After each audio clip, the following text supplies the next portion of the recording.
ரிஷபராசிக்கார நண்பர்களே, ரிஷபராசியை பொறுத்த வரைக்கும் எல்லாருக்கும் நன்மை செஞ்சு நல்ல பேரும் வாங்கணும், எல்லாருக்கும் நன்மை செஞ்சு அதில் ஒரு சாட்டிஸ்ஃபேக்ஷனாக ஆகணும் அப்படின்னு நினைக்கக்கூடிய ஒரு குழந்தை ராசி மாதிரி ஒரு ராசி. இந்த ராசியை பொறுத்த வரைக்கும் இவங்க அடிப்பட்டு தேவையில்லாமல் மற்றவங்களால் கெட்ட பேர் வாங்கி என்ன கெட்ட பேர் வாங்கினாலும் இவங்க அன்பு வச்சவங்க மேலே மறுபடியும் போய் ஏறுவாங்க. குழந்த மாதிரி பண்ணிகிட்டே இருப்பாங்க. ஒரு தாய் குழந்தை அடித்தா மறுபடியும் எப்படி போய் ஏறும், குழந்தை தாய்கிட்ட எப்படி போய் ஏறும், அந்த மாதிரியே போய் பண்ண ஆரம்பிப்பாங்க.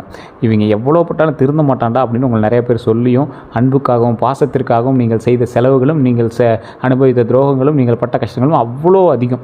ஸோ இந்த ராசியை பொறுத்த வரைக்கும் பூமி தத்துவ ராசி அப்படின்னு சொல்லுவாங்க. ஒரு பூமி எப்படி எல்லாத்தையும் தாங்கிட்டு இருக்குது, போர் போட்டாலும் தாங்கிக்குது, வெட்டி வச்சாலும் தாங்கிட்டு இருக்குது, எத்தனை விஷயத்தை தாங்கிட்டு அந்த மாதிரி தான் நீங்கள் பூமி தத்துவ ராசி. இந்த பூமி தத்துவம் அப்படிங்கிறது அதில் உங்களை ஃபுல்லாக காட்டிடுது. சுக்கிரனோட அதிபதி நீங்கள். சுக்கிரன் அதிபதியாக இருக்கிறதுனால இந்த ராசிக்காரர்களை பொறுத்த வரைக்கும் செல்வம், அழகு, சுபயோகம், சுபபோகம், கலை, காதல், குடும்ப வாழ்க்கை, வசதி, பொருளாதார முன்னேற்றம், இது எல்லாத்துலேயும் கொஞ்சம் முன்னாடி இருக்கக்கூடிய ஒரு ஆள் நீங்கள். ரிஷபராசிக்காரங்க முக்கியமான இயல்புகள் என்ன தெரியுமா? அமைதியான மனநிலை கொண்டவங்க, ரொம்ப அழட்டிக்க மாட்டாங்க.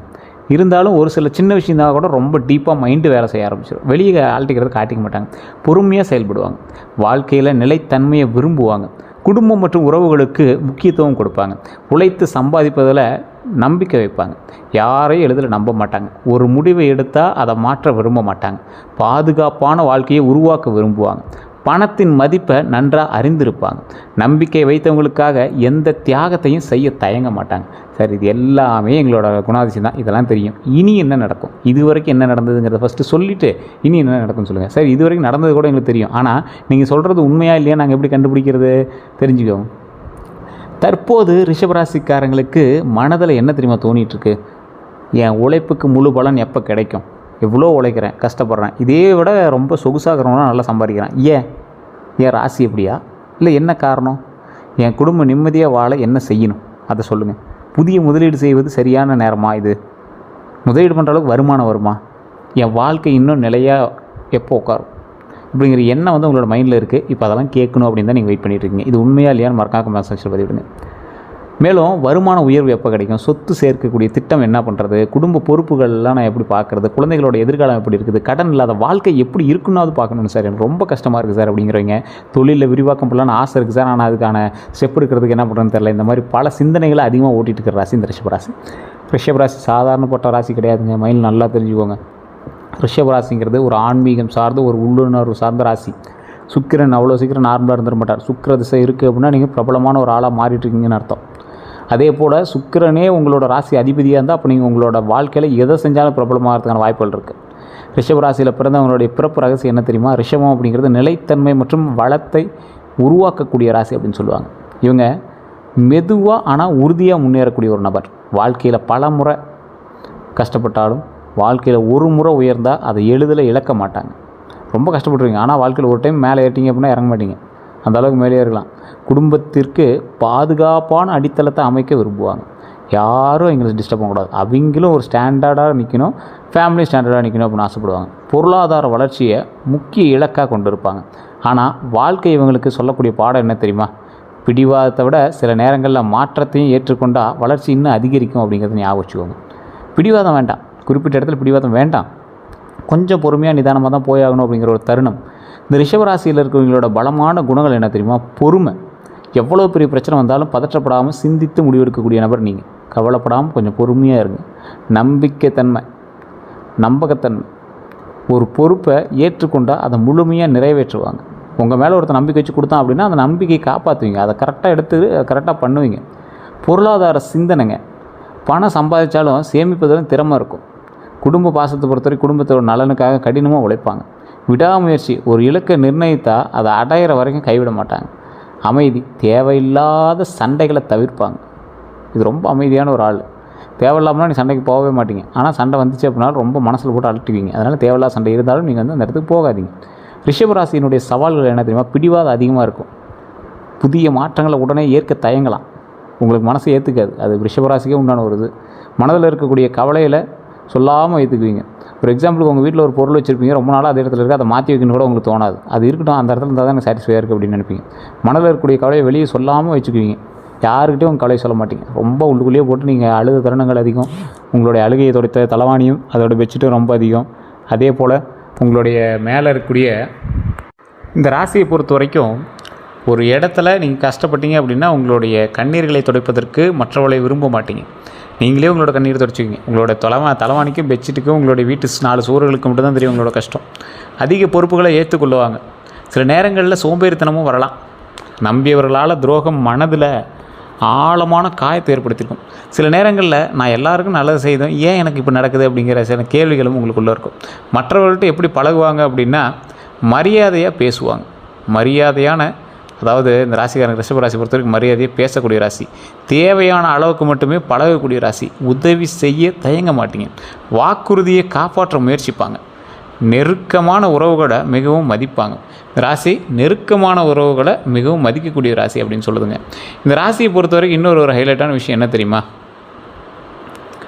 ஒரு முறை நம்பிக்கை உடைஞ்சு அப்படின்னா மீண்டும் பழகுவது மிகவும் கடினம். உங்கள்கிட்ட யாராவது நம்பிக்கை இழந்துட்டான் அப்படின்னா அவன் மேலே நீங்கள் என்ன பண்ணாலும் நம்பிக்கை வைக்க மாட்டீங்க. அவ்வளோதான் அப்படிங்கிற மாதிரி தான்.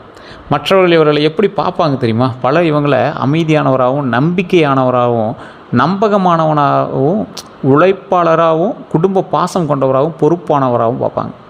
இதெல்லாம் நீங்கள் இருக்கீங்களா அப்படின்னு சொல்லுங்கள். அப்போல்லாம் ஒன்றும் இல்லையே சார் அப்போ நீங்கள் நினச்சாலும், ஆனால் நீங்கள் அந்த அளவுக்கு ஒரு ஐடென்டி பர்சன் தான். ரொம்ப அமைதியானவங்க தான், நம்பகத்தன்மையானவங்க தான், உழைப்பாளி. நீங்கள் குடும்ப பாசம் ரொம்ப அதிகம், உங்களுக்கு பொறுப்பானவங்க அப்படின்னு சொல்லுவாங்க. ஆனால் சிலர் பிடிவாதக்காரராக இருப்பாங்க. பொதுவாக மெதுவான முடிவு எடுக்கக்கூடிய நபர் நீங்கள். உணர்ச்சிகளை வெளிப்படுத்தாதவர் நீங்கள். அப்படிங்கிற தவறான சில விஷயங்கள்லாம் நீங்கள் எப்பயுமே மைண்டில் எடுத்துக்க மாட்டீங்க. யாராவது ஒருத்தர் தவறாக உங்களை ஏதாவது சொல்லிட்டாங்கன்னா மைண்டில் எடுத்துக்காமல் நீங்கள் போய் உங்கள் வேலையை பார்க்க ஆரம்பிப்பீங்க. மைண்ட் மட்டும் ஆனால் ஓடிட்டே இருக்கும் மனசில். ஸோ ஏமாற்றங்களும் துரோகங்களும் உங்களுக்கு ரொம்ப அதிகம். ரிஷபராசிக்காரில் பொதுவாகவே பாதிக்கப்படக்கூடிய இடங்கள் அப்படின்னு பார்த்தீங்கன்னா உறவுகள், நண்பர்கள், பணம் தான். இந்த 3 விஷயத்தில் நீங்கள் அதிகமாக பாதிக்கப்படுவீங்க. அதிக நம்பிக்கை வச்சதுனால உறவுகள்கிட்ட ஏமாற்றம், உண்மையான அன்பை எதிர்பார்த்ததால் உறவுகள்கிட்ட ஏமாற்றம், நண்பர்கள்ட்ட பண உதவி செய்ததால் நண்பர்கள்ட்ட ஏமாற்றம், நண்பர்களை குடும்பம் போல் நினைத்ததால் அவங்ககிட்ட ஏமாற்றம். பணத்தை பொறுத்த வரைக்கும் முதலீடு செய்ததால் கடன் கொடுத்து திரும்ப பெற முடியாததாலும் ரொம்ப ஏமாற்றத்தை அனுபவிச்சிருப்பீங்க. கடன் கொடுத்து திரும்ப பெற முடியாமல் போனதால் நீங்கள் ஏமாற்றப்பட்டிருப்பீங்க. எப்போதும் துரோகம் இருக்குது அப்படின்னு சொல்லுவாங்க. எல்லாரையும் எளிதில் நம்பும்போது ரொம்ப துரோகத்தை அனுபவிச்சிருப்பீங்க. ஆவணங்களை சரிபார்க்காமல் கையெழுத்திடும் போதும் துரோகத்தை அனுபவிச்சிருப்பீங்க. தொழிலில் கூட்டாளிகளை முழுமையாக நம்பும்போது கண்டிப்பாக நீங்கள் துரோகத்தை அனுபவிச்சிருப்பீங்க. குடும்ப சொத்து விஷயங்களில் கவனம் இல்லாமல் இருக்கும்போது பட்டா, டாக்குமெண்ட்டு, கிரையம் இது எல்லாத்துலேயுமே தேவையில்லாமல் மாட்டிக்குவீங்க.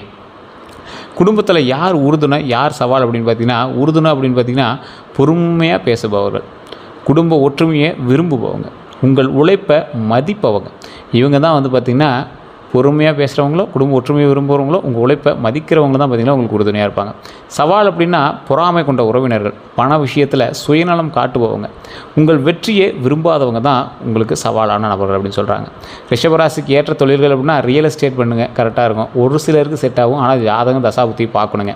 விவசாயம் பொறுத்த வரைக்கும் பரவாயில்லையாக இருக்கும். வங்கி மற்றும் நிதித்துறை ரொம்பவே பரவாயில்லையாக இருக்கும். நகை வியாபாரம் ரொம்ப அருமையாக இருக்கும். ஆடை வியாபாரம் ரொம்ப அருமையாக இருக்குங்க. உணவு தொழிலில் நல்ல ஒரு முன்னேற்றம் உண்டு. கட்டுமானம் நல்ல முன்னேற்றம் உண்டு. கால்நடை வளர்ப்புக்கு நல்ல முன்னேற்றம் உண்டுங்க. கலை மற்றும் இசையில் நல்ல முன்னேற்றம் உண்டு.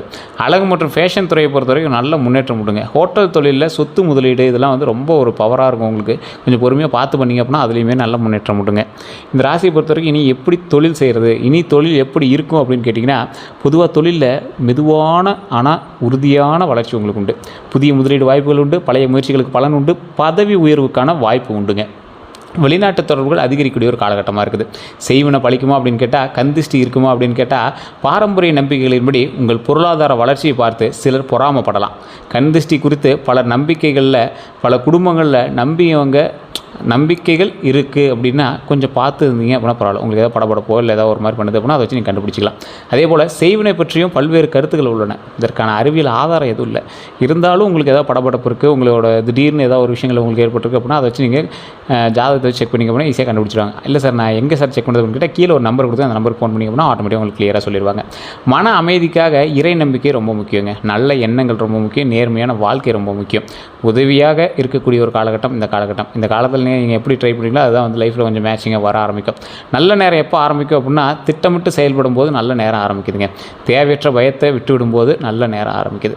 புதிய வாய்ப்புகளை ஏற்றுக்கொள்ளும் போது நல்ல நேரம் ஆரம்பிக்குது.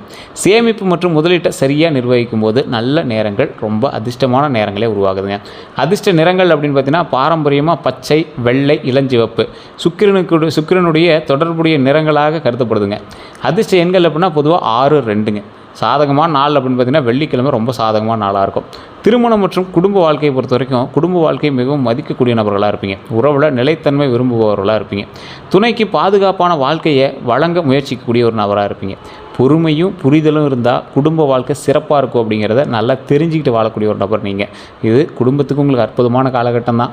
குடும்பத்தை கரெக்டாக மெயின்டைன் பண்ணிங்க அப்படின்னா நல்ல ஒரு முன்னேற்றத்துக்கு உண்டுங்க. குழந்தை பாக்கியத்தை பொறுத்தவரை குழந்தைகளினுடைய கல்வி மற்றும் எதிர்காலத்தில் அதிக கவனம் செலுத்துவாங்க. ஒழுக்கம் மற்றும் நல்ல பழக்கங்களை கற்றுக் கொடுக்க விரும்புவாங்க.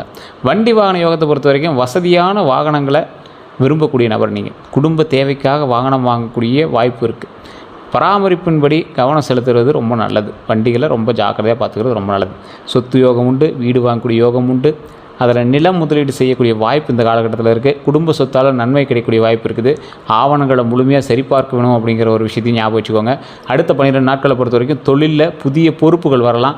நிலுவையில் உள்ள வேலைகள் முடிவடையலாம். பணத்தை பொறுத்த வரைக்கும் தேவையற்ற செலவை குறைக்க உதவும். சேமிப்பில் கவனம் செலுத்துங்க. உறவுகள் பொறுத்த வரைக்கும் குடும்பத்துடன் நேரம் செலவிடுங்க. கருத்து வேறுபாடுகளை அமைதியாக பேசி தீர்த்துக்கங்க. மனநிலையை பொறுத்த வரைக்கும் எதிர்கால திட்டங்களை வகுக்க நல்ல நேரமாக அமையுது. அவசர முடிவுகளை தவிர்த்துக்கோங்க. இனி செய்ய வேண்டியது அப்படின்னா சேமிப்பு அதிகரிக்கும். புதிய திறமைகளை வளர்த்துக்கொள்ளுங்க. உடல் நலத்தை கவனிங்க. குடும்ப உறவுகளை வலுப்படுத்துங்க. வாய்ப்புகளை தாமதிக்காமல் பயன்படுத்துங்க. செய்யக்கூடாததுன்னு பார்த்தீங்கன்னா பிடிவாதமாக முடிவு எடுக்குதுங்க, மாட்டிக்குவீங்க. எல்லாரையும் முழுமையாக நம்புறதை தயவுசெய்து தவிர்த்துக்கோங்க. தேவையற்ற செலவுகளை குறைங்க. கோபத்தை மனதில் வச்சுக்காதீங்க. ஆவணங்களை சரிபார்க்காமல் ஒப்புதல் அளிக்காதீங்க. நீங்கள் வேலை செஞ்சிட்ருக்கீங்க, வேற எங்களோட டாக்குமெண்ட்ஸ் தான் அதுனா கூட நீங்கள் ஆவணங்களை சரிபார்க்காமல் தயவுசெய்து எதுக்கு நீங்கள் ஓகே பண்ணாதீங்க, அக்செப்ட் பண்ணவே பண்ணாதீங்க. பரிகாரங்கள் அப்படின்னு பார்த்தீங்கன்னா பாரம்பரிய நம்பிக்கைகளின் அடிப்படையில் வெள்ளிக்கிழமை மகாலட்சுமி வழிபாடு ரொம்ப நல்லது. அம்மன் தரிசனம் ரொம்ப உங்களுக்கு வந்து முன்னேற்றத்தை கொடுக்கும். பசுக்களுக்கு உணவளிக்கிறது, அன்னதானம் வணங்குறது, அதெல்லாம் ரொம்ப நல்லது. அன்னதானம்னா ரொம்ப காஸ்ட்லியாக வணங்கணுமா சார்? அப்படிலாம் ஒன்றும் கிடையாதுங்க. ஒரு 10 பேருக்கு அன்னதானம். உங்களால் ஒரு 10 பேருக்கு உணவளிக்க முடிஞ்சு அப்படின்னா அந்த இடத்துல நீங்கள் தான் ஒரு பெரிய ஆளாக இருப்பீங்க. பசுக்களுக்கு உணவளிக்கிறது உங்களுக்கு முடிஞ்சால் கொடுங்க. அதே போல் தாய் தந்தர் இருக்கிறவங்க கீரை கொடுக்காதீங்க, அகத்திக்கீரை கொடுக்கக்கூடாது. வாழைப்பழம் ஏதோ ஒரு உணவோ ஏதோ ஒன்று கொடுத்தீங்கன்னா ரொம்ப நல்லது. அதே போல் ஏழைகளுக்கு ஆடை தானம் கொடுங்க, ரொம்ப நல்லது. வீட்டில் தீபம் ஏற்றி பிரார்த்தனை செய்தால் ரொம்ப அற்புதமான ஒரு காலகட்டமாக உங்களுக்கு காலகட்டம் வருது. தியானம் மற்றும் மன அமைதியை வளர்த்தா ரொம்ப நல்லதாக இருக்குங்க. இதில் ஒரு 3 விஷயத்தை நான் மெயினாக சொல்லணும். நிறையா வீடியோக்களை சொல்கிறது தான். நிறையா பேர் திருமணத்துக்கும் குழந்தைகளுக்கும் ரொம்ப அதிகமாக ஏங்கி தவிக்கிறவங்க நிறைய பேர் இருக்கீங்க. அவங்களுக்கு ஃபஸ்ட்டு சொல்லக்கூடிய ஒரு பாயிண்ட் என்ன அப்படின்னா, குடும்பம் திருமணம் ஆகணும் அப்படின்னா திருச்செங்கோடு அர்த்தநாரீஸ்வரர் ஆலயம் குடும்ப சமேதராக வாழ்வதற்கு அது ஒரு அற்புதமான ஸ்தலம். குடும்பத்தில் ஏதாவது சண்டை சச்சரவுகள் இருந்தாலும் அந்த கோயிலுக்கு போயிட்டீங்கன்னா ரொம்ப நல்லாயிருக்கும். அதே போல் திருமணம் ஆகி கொஞ்சம் செட் ஆகாதீங்க, திருமணத்துக்காக வெயிட் பண்ணிட்டு இருக்கீங்களா, அந்த கோயிலுக்கு போயிட்டு வாங்க. அந்த கோயிலை பற்றின சிறப்புகள் நான் நிறைய வீடியோக்களை சொல்லிடுறேன், இருந்தாலும் நான் சொல்கிறேன். திருச்செங்கோடு அர்த்தநாரீஸ்வரர் ஆலயம் 1200 படிக்கட்டுகள் கொண்ட ஒரு மலை. அதுலேயே இந்தாண்டு ரோடு போகுது. நீங்கள் வண்டியில் போனீங்க அப்படின்னா மேலே போய் சாமி கும்பிட்டலாம். பஸ்ஸும் விட்ருக்காங்க கோயிலுக்காகவே. அதில் தசபாசானத்தால் செய்யப்பட்ட வெள்ளை தசபாசானத்தால் செய்யப்பட்ட 2 சிலைகளில் நீங்கள் பார்க்க முடியும். அர்த்தநாரீஸ்வரர் சிலையிலேயே பாதி சக்தியும் பாதி சிவனும் இருக்கிறது போல் ஒரு முகம் இருக்கும். அதில் உருவம் இருக்கும். ஒரு காலில் கொலுசு போட்டிருக்கும். பூஜை பண்ணும்போது அந்த ஒரு கால் கொலுசு மட்டும் காட்டுவாங்க. அதெல்லாம் நீங்கள் பார்த்துட்டு வரலாம். ரொம்ப அற்புதமான ஒரு விஷயம். அதே போல் பக்கத்தில் செங்குட்டு வேலவர் முருகர் சன்னதி, அதே மலையிலேயே அதே கோயில் பக்கத்துலேயே ஒரு சன்னதி. அந்த சன்னதியில் செங்குட்டு வேலவர் முருகன் உருவம் இருக்கும். கைக்கிட்ட சேவல் இருக்கிற மாதிரி ஒரு வித்தியாசமான முருகர் சிலையை அங்கே நீங்கள் பார்க்கலாம். அதுவும் தசபாசான சிலை தான். அதே போல் அந்த கொஞ்சம் தூரம் தள்ளி போனீங்கன்னா உச்சி பிள்ளையார் மேலே விநாயகர் கோயில், அதை மூலமுதற் கடவுள். ஸோ இப்போ குடும்பத்தில் இருக்கிற 4 பேர் அங்கே இருக்காங்க. சிவன், பார்வதி, முருகர், விநாயகர். இப்போ 4 பேரும் ஒரு சேர குடும்ப சமேதர்களாக காட்சியளிக்கக்கூடிய இடம் அதுதான். நீங்கள் படிக்கட்டில் போனீங்க அப்படின்னா 1200 படிக்கட்டில், அந்த படிக்கட்டில் போகும்போது மேலே வந்து பார்த்தீங்கன்னா 60 அடி பாம்பு சிலையை நீங்கள் பார்க்க முடியும். அற்புதமான சிலை. நிறைய பேர் இன்றைக்கெல்லாம் அங்கே பரிகாரங்கள் அது நல்லா பண்ணிகிட்ருக்காங்க. அந்த சிலையை தரிசிச்சிங்க அப்படின்னா போதுமானது. அந்த மலைகளில் நிறைய இடத்துல பாம்பு உருவத்தை பார்க்க முடியும். ஸோ அந்த கோயிலுக்கு போயிட்டு இருந்தீங்கன்னா உங்களுக்கு ஒரு மிகப்பெரிய நாகம் சம்மந்தப்பட்ட விஷயங்கள், சிக்கல்கள் சம்மந்தப்பட்ட விஷயங்கள் எல்லாமே தீரக்கூடிய ஒரு அற்புதமான ஒரு ஸ்தலம். அதே போல் திருமண விஷயங்கள் 2 பேர் சேருவதுன்னா நாகம் தான் காட்டுவாங்க. ஸோ அந்த மாதிரி விஷயத்தில் ஏதாவது பிரச்சனைகள் ஏற்பட்டு அப்படின்னா சரி பண்ணுவதற்கு அந்த இடம் தான் ஒரு அற்புதமான ஸ்தலம். ஸோ கண்டிப்பாக அந்த இடத்துக்கு போய்ட்டு வாங்க. மிகப்பெரிய நன்மை உண்டு அப்படிங்கிறத மைண்டில் ஞாபகம் வச்சுக்கோங்க. நிறையா பேருக்கு தெரிய திருமணம் 2 மனமும் 2 உடல்களும் சேர்ந்து ஒரு உயிரை உருவாக்கி கொடுக்கக்கூடிய ஒரு அற்புதமான ஸ்தலம். அதனாலே அர்த்தநாரீஸ்வரர் கோயில் அங்கே போய் வழிபட்டிங்க அப்படின்னா பல பிரச்சனைகள் தீருது அப்படின்னு சொல்கிறாங்க. அதே போல் குழந்தை பாக்கியம், குழந்தை பாக்கியத்துக்காக வெயிட் பண்ணிட்டு இருக்கீங்களா, ஒரு மெயினான ஒரு விஷயத்தை ஞாபகம் வச்சுக்கோங்க.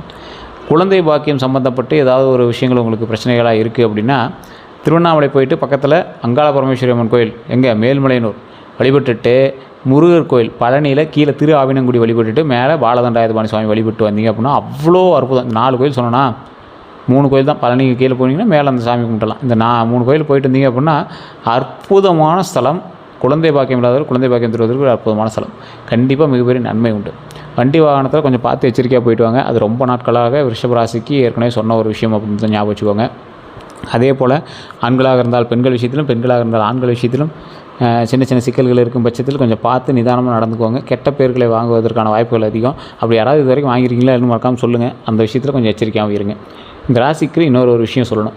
நிறைய பேர் இந்த வசியம் சம்மந்தப்பட்டது ஏதாவது உங்களுக்கு இப்படி பண்ணுறாங்க அப்படி பண்ணுறாங்க சார், என்னன்னே தெரியல சார், சிக்கல்கள்லாம் தீர்க்கணும் சார் அப்படிங்கிறவங்களாம் கீழே ஒரு நம்பர் கொடுத்துருக்கேன். பிரபல ஜோதிடருடைய நம்பர் தான் அது. உங்களுக்கு விருப்பம் இருக்கும் பட்சத்தில் மட்டும் பண்ணலாம். இது உங்களுடைய விருப்பத்தின் பேரில் நீங்கள் வந்து பண்ணுங்கள்.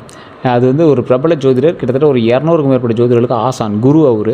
ஸோ நீங்கள் உங்களுக்கு வேணும் அப்படின்னா அதுக்கு சம்மந்தப்பட்டு நீங்கள் கேட்கலாம். இல்லை ஜோதிட ரீதியான சந்தேகங்கள் கேட்கலாம். உங்களோட லைஃப் அடுத்து என்ன ஸ்டெப் எடுக்கணும் அப்படிங்கிறது கேட்கலாம். உங்களுக்கு எந்த சந்தேகமாக இருந்தாலும் எங்கிட்ட கேட்டு நீங்கள் தீர்த்துக்கலாம். ஏதாவது தகவல் வேணும் அப்படின்னா ஜஸ்ட் நீங்கள் ஃபோன் பண்ணி கேட்டுக்கோங்க. கமெண்ட் செக்ஷனில் உங்களோட கருத்துக்களை பதிவிடுங்க. நீங்கள் கண்டிப்பாக வணங்க வேண்டிய தெய்வம் அப்படின்னா துர்க்கை அம்மன் வழிபாடு ரொம்ப முக்கியம். சுக்கிரன் வழிபாடு அப்படின்னு சொல்லுவாங்க. சுக்கிரன் அப்படின்னா வண்டி வாகனங்கள் எப்பயும் சுத்தமாக வச்சுக்கணும். உங்களுடைய ராசி அதிபதி சுக்கிரன். அதே போல் கலைத்துறையில் ரொம்பவே நீங்கள் வந்து வளர்கிறதுக்கான அதிகம்.